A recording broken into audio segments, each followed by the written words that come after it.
যাজ্ঞসেনের খুলছে শাড়ি, টানছে ধরে দুঃশাসন। দায় ছিল যার গর্জে ওঠার, নিচু মাথায় সে 5 জন। দুর্যোধনের নগ্ন উরু, ইঙ্গিতে তার ধর্ষকাম। হস্তিনাপুরে দেখছে বসে, ধস্ত হতে তার সুনাম। অন্ধ রাজা সিংহাসনে, আর তো চেঁচান বৌমা তার। নিজের দলের নির্যাতনে সব রাজা হন নির্বিকার। কর্ণ বসে হাসছে হাহা, রাজার দলের লোক তো সে। শর্তবিহীন সমর্থনেই তাবৎ আরাম সুখ বসে। ভীষ্ম, দ্রোণ, কৃপ, নীরব, সরকারি লোক হাজার হোক, রাজার কথাই তোমার কথা, তুমি যখন রাজার লোক।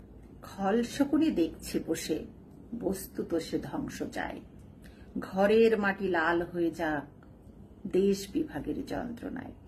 সুশীল সভায় ঘটছে যখন রাজ অপরাধ জঘন্য, ঠিক তখনই তার বিরোধে চেঁচিয়ে ওঠেন বিকর্ণ। বিকর্ণ নন কেউ কেটা লোক, 100 ভাইয়ের একজনা। তেমন করে এর আগে কেউ তার কথাটাই জানত না। যত গৃহে কারেন্নিরা, অন্তত তা নেই লেখা। ভীমকে যখন বিষ খাওয়ালো, তখনও তার নেই দেখা।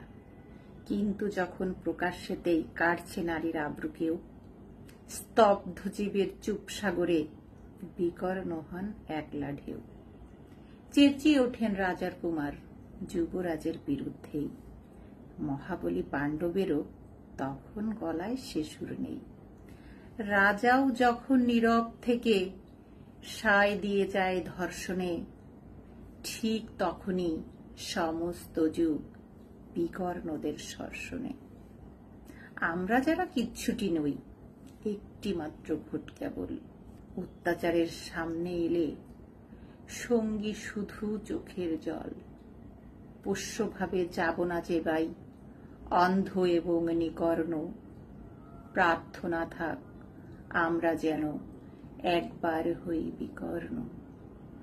প্রার্থনা থাক আমরা যেন একবার হই বিকর্ণ।